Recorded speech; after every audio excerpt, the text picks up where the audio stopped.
தேவனே நான் ஓமதண்டையில் இன்னும் நெருங்கி சேர்வதே என் ஆவல் பூமியில். ஆதியாம் 18:10. அப்பொழுது அவர், ஒரு உட்பவ கால திட்டத்தில் நிச்சயமாய் உன்னிடத்திற்கு திரும்ப வருவேன், அப்பொழுது உன் மனைவியாகிய சாராளுக்கு ஒரு குமாரன் இருப்பான் என்றார்.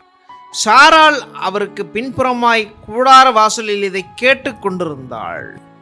இப்போ 2 தூதர்கள் அவர்களோடு ஆண்டவரும் சோதோம் குமாரா பட்டணத்துக்கு போகிற வழியில ஆபிரகாம் குடும்பத்தை சந்திக்கிறார். 19 அதிகாரம் சோதோம் குமார அழிவு. அங்க போவதற்கு முன்பு ஆபிரகாமை சந்தித்துட்டு போறார். போகும்போது சொல்றாரு பாருங்க, அடுத்த உற்பத்தி கால திட்டத்திலே உனக்கு ஒரு குமாரன் இருப்பான் சாராளுக்கு. அடுத்த உற்பத்தி கால திட்டம்னா குழந்தை உலகத்தில் பிறப்பதற்கு 1 வருஷ காலமாகிறது. அதைத்தான் சொல்றாரு.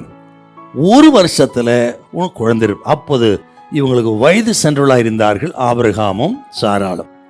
சரீரம் செத்த நிலையில் ஆபிரகாம், கர்ப்பம் செத்த நிலைமையில சாராள். ஆகவே அடுத்த வருஷம் உங்களுக்கு குழந்தை பாக்கி இருக்கும் அப்படி சொன்னா இவங்க நம்பல. சாராள் நகைக்கிறார்.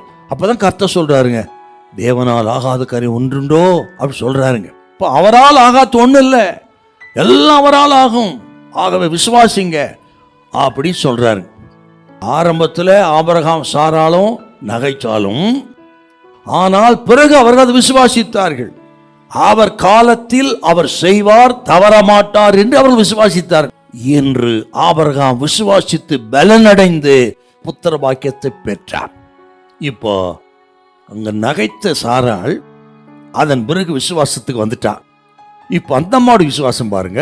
வாக்குதத்தம் பண்ணினவர் உண்மையுள்ளவர், அவர் தமது காலத்தில் என்னை சந்திப்பார், என் கர்ப்பத்தை பலப்படுத்துவார், வாக்குதத்தம் பண்ணினது போல புத்திர பாக்கியத்தை கொடுப்பார் என்று சாராள் விசுவாசித்து, கர்த்தர் சொன்னதான் ஏற்ற காலத்தில் நிறைவேறும் என்று விசுவாசித்தாங்க 2 பேருங்க. கரெக்டா பாருங்க, ஆபிரகாமுக்கு 100வது வயசு, சாராளுக்கு 90வது வயசு. ஈசாக்கை கொடுத்து கனம் பண்ணினார். பாத்தீங்களா? அப்போ கத்திரி பிள்ளைகளே, அவர் காலத்தில் அவர் செய்வார் என்று விசுவாசித்து எதிர்பார்ப்போடு ஜபத்தில் இருங்க. நீங்க பல விஷயத்துக்காக காத்து கொண்டிருக்கலாம். ஒருவேளை குழந்தை பாக்கியத்துக்காக காத்திருக்கலாம், திருமணத்துக்காகவோ அல்ல சில தடைகள் விலகுவதற்காகவோ பல நிலைகளிலே நீங்கள் காத்து கொண்டிருக்கலாம். உங்களோட தான் கர்த்தர் பேசுறாருங்க. அவர் யாருன்னா அவர் காலத்தில் அவர் செயல்படுகிற தேவன். அதை விசுவாசித்து எதிர்பார்ப்போடு இருங்கள், பயப்படாதிருங்க, காத்திருங்கள். உங்க ஜபத்துக்கு நிச்சயமாய் பதில் கொடுத்து ஆசீர்வதிப்பார். அவர் தப்பே செய்ய மாட்டார். ஒருவேளை நீங்க தப்பு பண்ணியிருந்தாலும் தீமையை நன்மையாய் மாற்றுகிற ஆண்டவர் உங்கள் தேவ பிள்ளைகளை கைவிடவே மாட்டார். ஹல்லேலூயா, ஹல்லேலூயா.